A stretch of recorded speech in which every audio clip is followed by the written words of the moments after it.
Hello friends, school master BD YouTube চ্যানেলের পক্ষ থেকে জানাই স্বাগতম।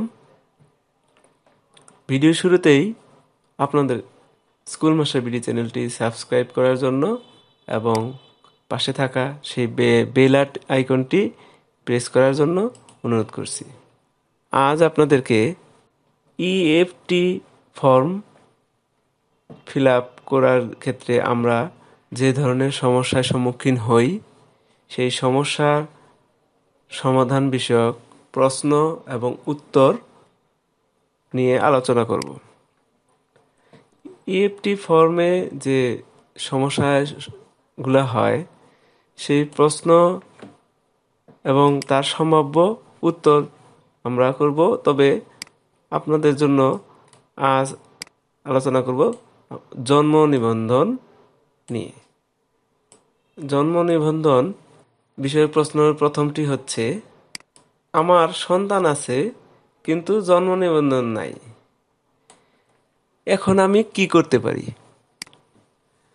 আসলে এটি খুবই সিম্পল একটা প্রশ্ন এবং উত্তর।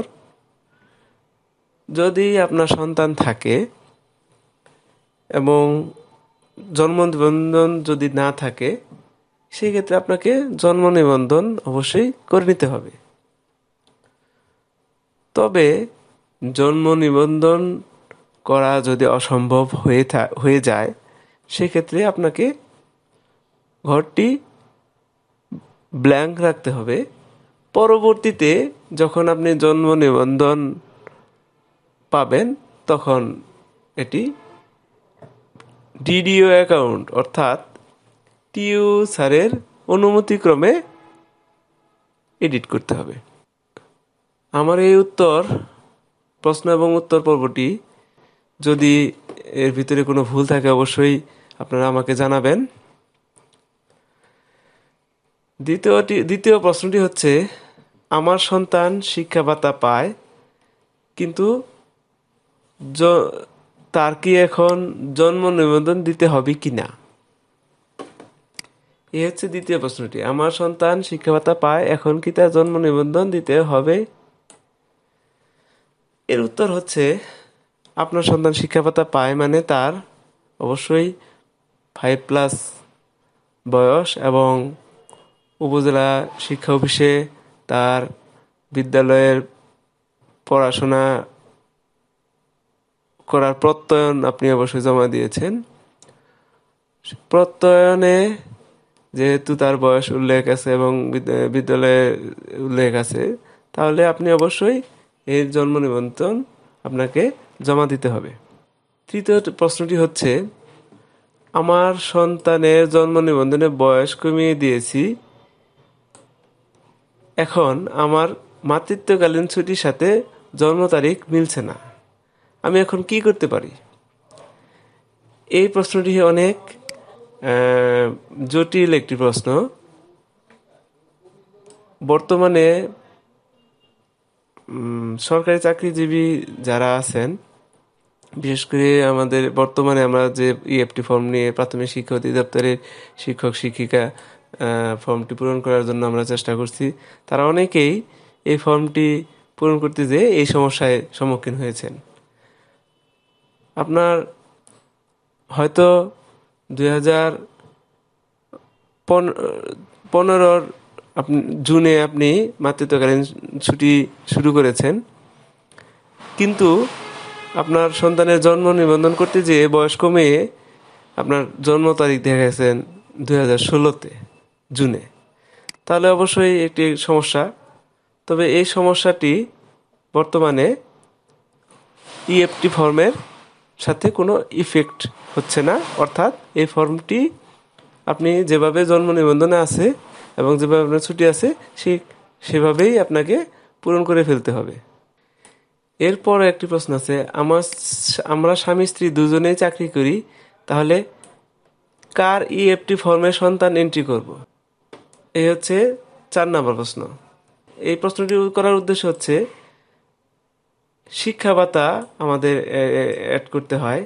সেই শিক্ষা ভাতাটি আমরা কার অ্যাকাউন্ট থেকে শিক্ষা ভাতাটা দিব।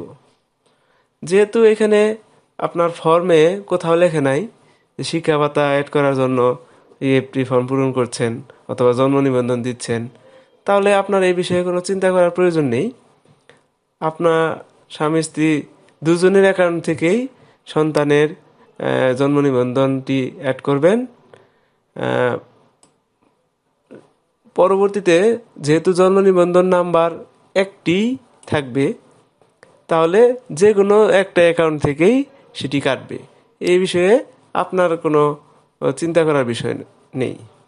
পঞ্চম প্রবলেমটি হচ্ছে জন্ম নিবন্ধন করতে চাই কিন্তু সার্ভার বন্ধ। আবার এদিকে ফর্মটিও জমা দেওয়ার সময় প্রায় শেষ হয়েছে, এখন উপায় কি? এই প্রশ্নটি নতুন যারা জন্ম নিবন্ধন করতে চাচ্ছেন তারা অনেকেই প্রশ্নের সম্মুখীন হচ্ছেন। যেহেতু সার্ভার বন্ধ এবং বর্তমানে সরকারের যে নিয়ম কানুন রয়েছে জন্ম নিবন্ধনের প্রসেসটি লং, তাহলে অল্প সময়ে আপনি জন্ম নিবন্ধন করতে পারছেন না এবং আপনার শিক্ষা ভাতাও অ্যাড করা নাই। সেক্ষেত্রে আপনি এখন জন্ম নিবন্ধন দিবেন না। পরবর্তীতে যখন আপনি জন্ম নিবন্ধনটি করবেন তখন অ্যাড করে ফেলবেন। ডিডিও অথবা ইউ স্যারের অনুমতিক্রমে আপনি এটি ভবিষ্যতে অ্যাড করতে পারবেন। আরও কিছু প্রশ্ন রয়েছে। অনেকে প্রশ্ন করেছেন যে আমার জিপিএফ ফান্ডে নমিনিতে আমি আমার